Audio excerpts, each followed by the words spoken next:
GCSE 91 Maths, a recap and a revision lesson on negative and fractional indices in roughly 1 minute 30 seconds. Okay, so let's go. Okay, so looking at negative indices, guys. So the first section, you're looking at negative indices. Okay, and the second section, you're looking at fractional powers. Okay, so negative indices. So in your exam, guys, yeah, like a non-calculated paper, yeah, so it might say something like this, yeah, it might say evaluate 6 to minus 2. Now, what does this mean? Well, a negative power does the reciprocal, it's the inverse. It means 1 over 6 squared, okay? So the negative power does the 1 over, okay? And the power just sticks with the number, yeah, and obviously becomes a positive at this stage, okay? Because the negative, yeah, has now been dealt with by the 1 over. 1 over 6 minus, yeah, is going to be 1 over 36. 2 to the minus 5, that would be 1 over 2 to the power of 5, which is 1 over 32. Because 2 times 2 times 2 times 2 times 2 is equal to 35. 2 times 2 is going to be 4. 4 times 2 is going to be 8, 16, and then 32, okay? Right, this next one, 2/3 to the minus 2. Again, I'm going to do the reciprocal, so I'm going to invert it. So it becomes 3/2 squared, okay?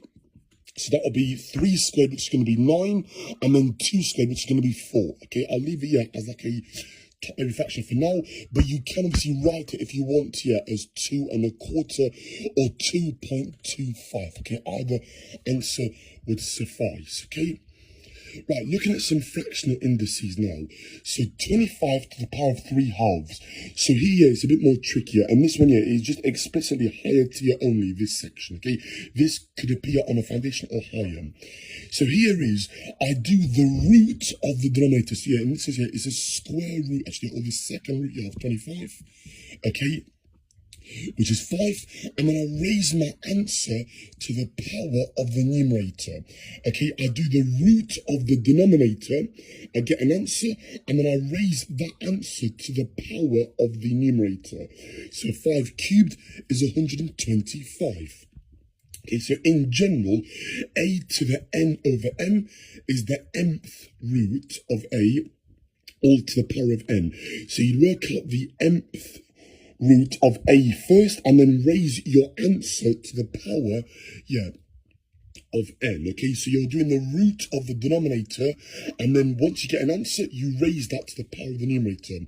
The last part to mention here, any number to the power of 0 in maths is equal to 1.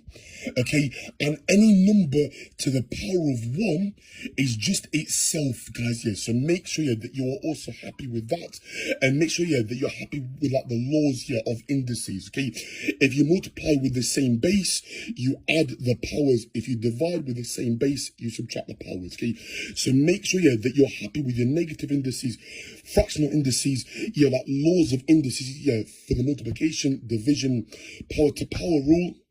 Okay, yeah, and obviously powers of 0, okay, and powers of 1, okay? Any number to the power of 0 in maths is equal to 1, and any number or letter to the power of 1 is just itself in maths, okay?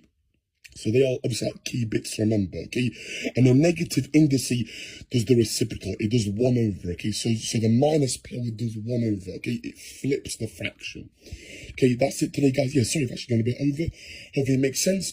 Thanks for watching, and I'll see you in the next video, okay? Bye for now. Good luck with your revision, okay? Speak soon, okay? All the best, guys.